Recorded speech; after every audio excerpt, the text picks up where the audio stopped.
Hey, what's going on, Hellbillies? It's the Reverend here. We're here to talk today top 10 reasons you should buy the Vox Pathfinder 15R if you can get your hands on one. Okay, let's just get right into it.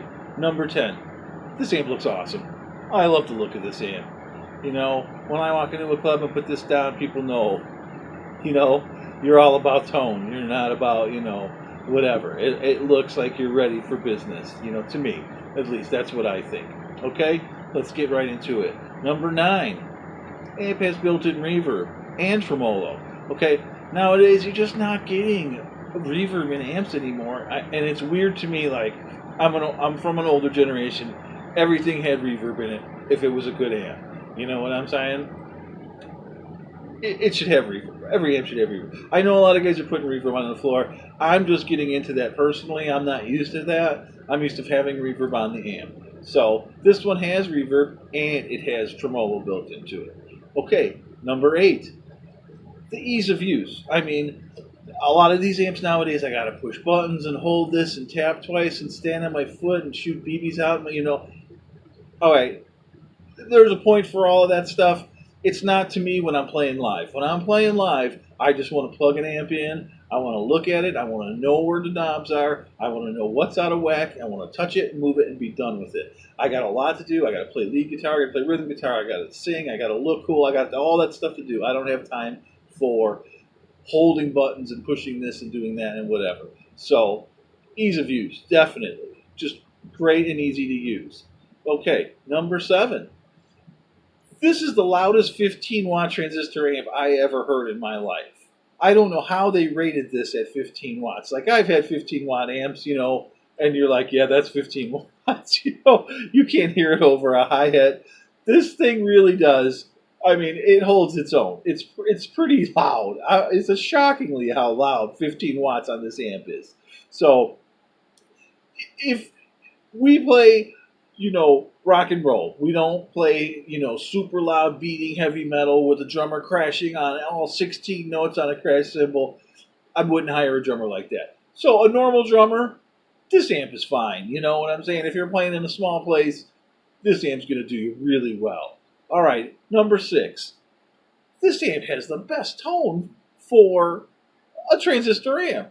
I mean, for many years I listened to this amp and I said, it's on 9 of 10 on tone for a transistor amp. It's just missing one little thing. And to me, the one little thing that I put in front of this amp that made it sound amazing was an octopus delay. I always play with a delay, so that goes without saying for me. But when I got the octopus delay and this amp together, I was like, oh, that's beautiful. It's just gorgeous. It's got a gorgeous tone to it. So the tone, to me, is awesome. All right, here we go. Number 5 is the price point. Now, right now, I know these are going really crazy high, $250 on reverb. I understand that. But they're out there. They're in guitar centers. They're in Sam Ash's. They're in music go-rounds. They're out there. You can find a used one. You just have to look. So, to me, I would look around and see if I can find one, because if I could find another one right now, I need other equipment. But if this came up and there was $100 and I had the pocket money, I would buy another one. I've had this amp for 20 years. It's never let me down. Okay. Number 4. This amp is super light. I mean, it's super light to carry around. I've been carrying it around for 20 years. I never complained. I mean, I could put a bag over my shoulder, a bag with pedals over one shoulder, grab that in my hand, put something else under there, and it's no problem.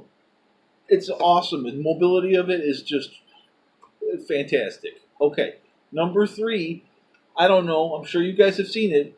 Modability on this amp is out the door. People are modding this thing left, right, and crazy. Changing the speaker out, doing all kinds of stuff to it. I think that's very cool. I like things that are moddable. I mean, obviously, guitars, I like to mod guitars a lot. Amps, I'm not a big fan of modding amps. But I understand, people do that. People mod pedals. I like modded pedals. I don't touch amps that much. I've had some experience where I had a 67 Bassman that sounded awesome. A guy modded it all crazy. I had it for a couple years. It needed work. I took it back to him. It had so many mods, he didn't even know where to start to get it back to a normal thing. So I don't know. I'm not a big amp mod guy. I think you just buy an amp. If you got to change out a speaker, yes, absolutely, change out a speaker. This I wouldn't change. I've had this speaker for 20 years. It sounds great. I can't even believe how good it sounds. All right. Number 2, which is huge to me. I can take this amp and run it to this Marshall cabinet. Now, I'm a big fan of 10-inch speakers. I have a bunch of these 410 Marshall cabinets. I have some Fender Marshall 410 cabinets. And I can run this right to another cabinet. I know people are modding it for the speaker. I understand that. But I already have speakers, so I don't want to touch that. I just take a speaker cable, run it to a cabinet. The only downside to this is once you run the speaker out to a cabinet, this internal speaker does no longer work. I mean, it goes silent, and then that's the only speaker you have, which no big deal to me. You know what I'm saying? That's what that way I can take this to a small club and use it, and then when I go to a bigger place, I take a cabinet and plug it into a cabinet, and it's going to get mic'd anyway, blah, blah, blah. You know what I'm saying? So that is a huge thing for me, because nowadays, good luck finding an amplifier with a speaker out on it. It's crazy. And I like to do that. So for me, that's number 2. Number 1 for me with this amp is dependability. I have had this amp for 20 years, hundreds of gigs. It's never ever let me down at a gig. Okay? It's never broke down. It's never took a crap on me. Nothing. This amp has been amazingly dependable. And, I like to play a tube amp and I like to play a transistor amp. And people always think that's kind of strange. Well, there's 2 different frequencies going on there, obviously. So you're filling in all of those frequencies. Number 2, if you play tube amps, which I've been playing tube amps for a long time, once in a while you get a bad tube or something, your amp goes out. Well, when your amp goes out and you're in the tube amp, you're out of luck. So having a transistor amp as a backup to me always makes sense. And I've been in positions where it was the other way around, where the transistor amp took a crap and the tube amp worked. You know what I mean? So it's important. I always carry 2 amps with me almost 99% of the time. Once in a while, I will pass on that just because, I'm carrying a PA, I'm carrying all kinds of stuff, and I don't have the time and the energy to do all that. Okay? So that was number 1, dependability. Okay, here's the one thing I'm going to tell you about this amp, and it's really important. And I never heard of this before. Other guys, older guys than me that have been playing Voxes since their Beatles days did tell me that this did happen to them. I had the reverb up on 10. That's not an abnormal thing for me to have reverb up on 10. I always love to have the reverb up pretty high. So I had it up really high. Well, this amp started feeding back on me. And I could not figure out why. Why is this amp feeding back?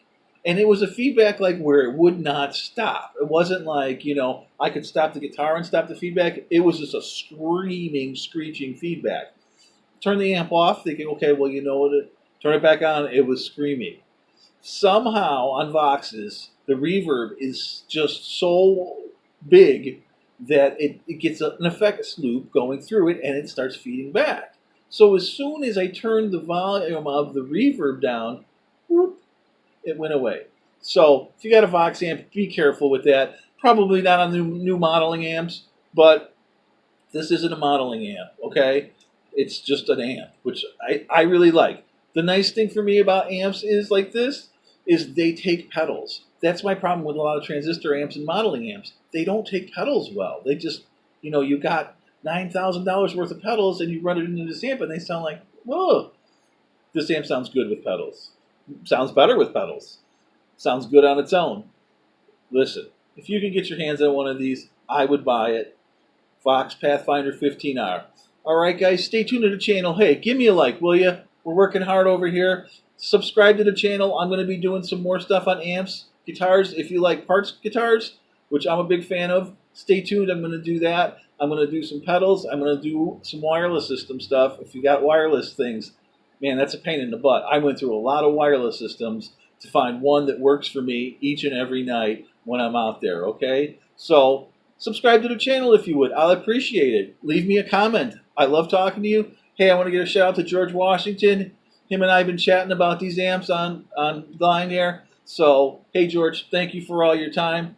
You guys have a great day. I'll see you again. Reverend Hellbilly. Cheers.